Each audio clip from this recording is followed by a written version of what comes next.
Hello, oodles and good noodles. We have returned, the royal we as usual. It's only I, me, we. Speaking today of something a little bit special, a little bit different.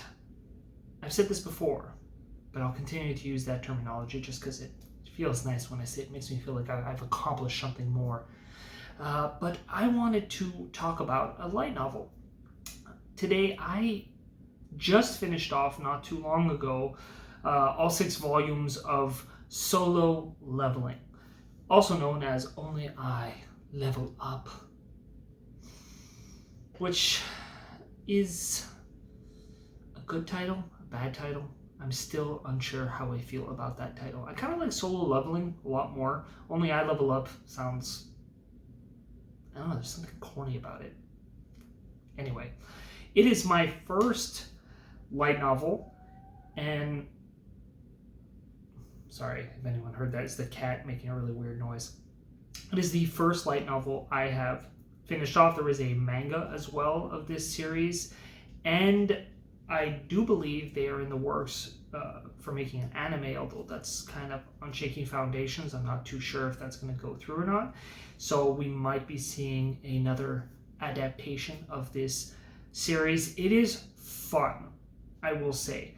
Before I get into anything, I will say that a lot of my, we'll call it criticisms, I think might have been mitigated if I actually spoke the native language and was able to read the novel the way it was meant to be read. Translations, especially English translations of Korean, Japanese, those kinds of things, they tend to sometimes lose a lot of not just the proper meaning that the author tried to convey, but also the feeling, the emotion. And there's also cultural differences between how we describe things. So I will say, if you are an English native speaker and you go to read this series of volumes, you're definitely going to notice that for something as simple as, let's say, noises. So the noises a character makes. In most traditional English novels, a noise that a character makes will be described in the sense of like he grunted and then etc., something to that effect, or there might be more complexity to what's being described. In this volume, and I don't know if it's like this in other light novels, but in this series there's a lot of blah and literally written out which is, I can tell you, incredibly annoying, especially when sometimes an entire page would be, taken up by multiple noises like this. I'm not a fan of this style. Is it possible that it was just a translation issue, or is that actually how it was described? I'm going to assume that's how it was described in the original language, and so I really can't handle that stuff. That being said, overall, again, I blew through all 6 volumes in a week. Now, they're not huge, but they're relatively substantial. They're kind of detail heavy, and so I enjoyed this series quite a bit. The action sequences were quite fun. It is, of course, very gamified. So our main character is living in the modern world, essentially, and he is a hunter. And in our world, about 10 years before, gates started appearing around the world, and these gates essentially allow us to enter into them and fight creatures. And at this time, nobody knows why these gates appear. Nobody knows where they're going when they go through these gates. All they know is that these monsters that are in these gates have different levels of difficulty, and also they're pretty much impervious to most human weaponry. The guns and all those kinds of things, they don't do much. But luckily for us, there have been awakenings around the world, and awakenings are human beings who have gained abilities. They're superhumans, essentially. Now, sometimes that's just an increase in physical strength and speed, regeneration, and sometimes as people go up in ranks, and that's how power is denoted in this world, it's through the ranking system that's been created by the Hunter Association. People can go from anywhere from rank E all the way up until rank S, or special rank. So as people gain in ranks, not only are they gaining physical strength, speed, they also sometimes get skills and spells. If you're a mage-based character, sometimes you might be able to shoot fire. If you're a strength-based character, you might be able to do some kind of crazy move.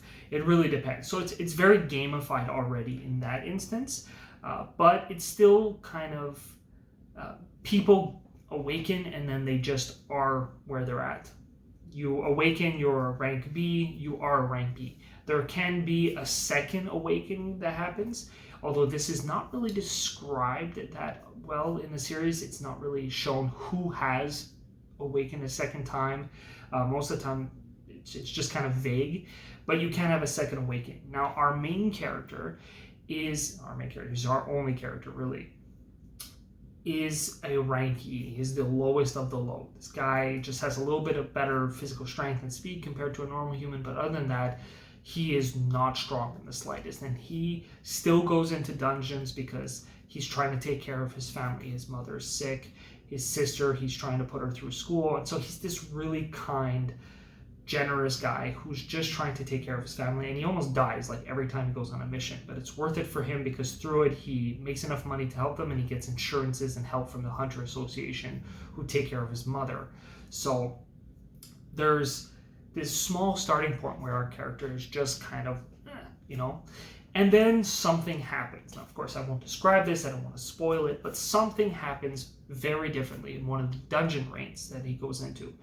And he gains an ability, and that ability is to level up. So the gamification of the world becomes much more of a thing for him specifically.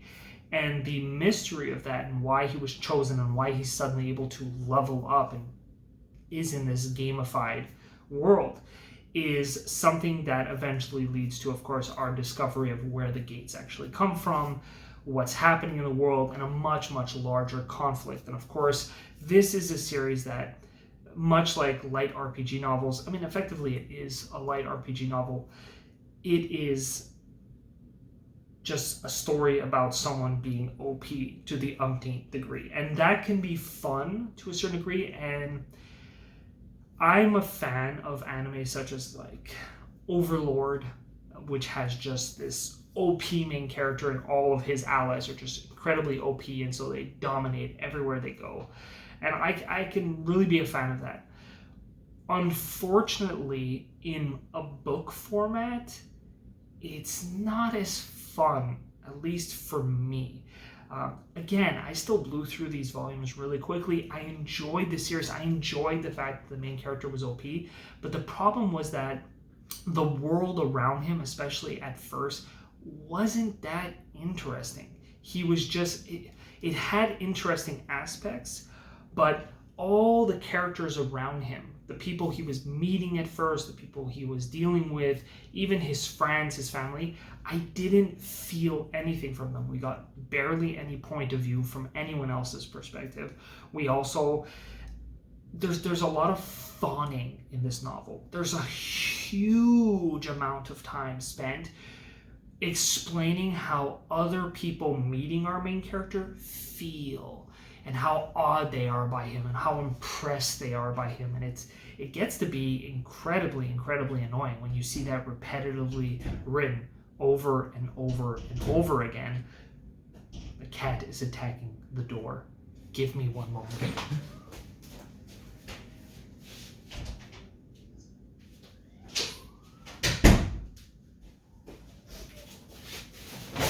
Apologies.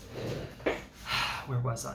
Yes, it gets to be a little bit frustrating after all. When you combine that with the incessant descriptions of just literally writing out the noises people are making, and then combine that with everybody just fawning over our main character again and again and again. Now, I did not, as I've done before, I haven't done like a huge amount of research of how this series came into existence. I think it actually might have been a serial online at first, which actually I try to be a little bit more forgiving in that, because I know in a lot of serial web novels,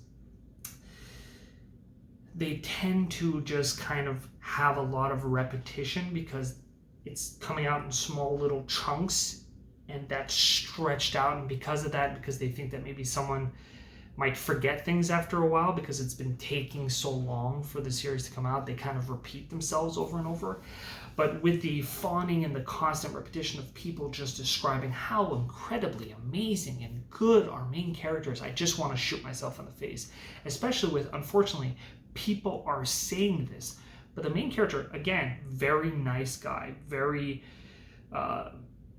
he's interesting in his own way. He's actually, the story is not showing him doing things worthy of people constantly fawning over him. He has some big instances where he saves tons of people, so that's where that kind of comes in to a large degree. But we don't get to see him interacting on a personal level with people. He's very kind a little bit with his sister and his mother, but we don't really get that many instances of them together. He has supposedly a friendship that he's developing with 2 to 3 people that we see, especially one who's, again, supposed to be becoming his best friend, but is essentially like hero worshiping him, and it's very awkward, and I don't really see the point of that character. He serves no purpose whatsoever to the story except to give him some money. It was a little bit pointless. And his friendships with 2 other people are kind of moot also. There's just not enough time spent getting to know those characters, and even when we are in their point of view, they're basically just thinking about our main character and how great he is, and so that tends to be a little bit frustrating. The romantic relationship in the series is the dumbest romantic relationship I've ever seen in a series in my life. They barely speak. Barely. And the girl is just sort of acting weird around him completely. There's no time spent where they're talking and actually getting to know each other and their pasts and actually bonding together. They barely have any moments together of even combat or fighting where you can have some kind of bonding happening as well.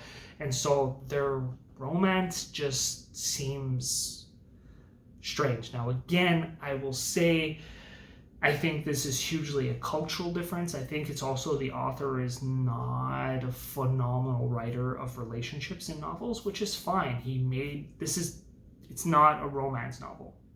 It's novels, volumes, however you want to describe it. It is not a romance series. He tried to focus much more on just the fighting and the action and just our main character growing and developing. And so that's fine, but I do have to say that what was there, especially when connected with the basic relationships happening around him, is very, very poorly developed at all. And there's just, again, way too much fawning over the main character. Just pages and pages worth of people just jerking off to the main character. It's very uncomfortable after a certain point of time. That being said, again, I actually found conceptually the world, the enemies, I found a lot of the ideas really, really cool. I didn't like where they went in some instances. I found the ending to be very difficult to stomach because it kind of... Anyway, I don't want to ruin it too much, but there's definitely some issues in timing and how things are resolved.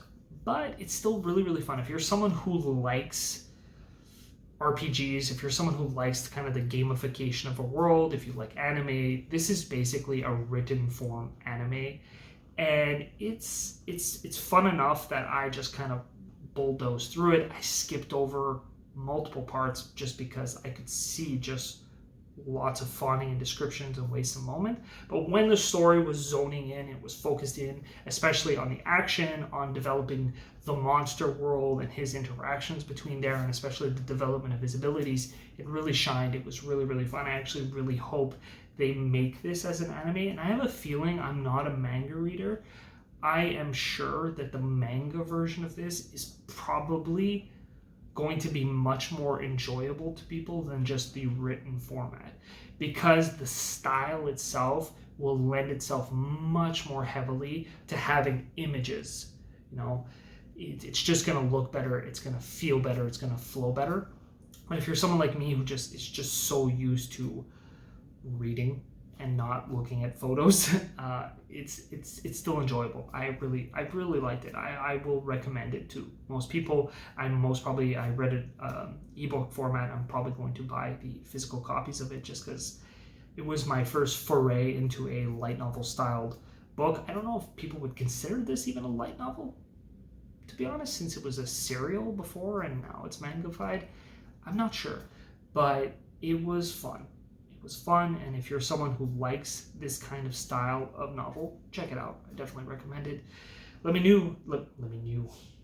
know what you think down below. Like, comment, subscribe, check out the website geektales.ca. I'm gonna have 2 more reviews coming out within the next week as well, so I hope you enjoy those. I've been on a roll with reading lately. I've had a bit more free time, so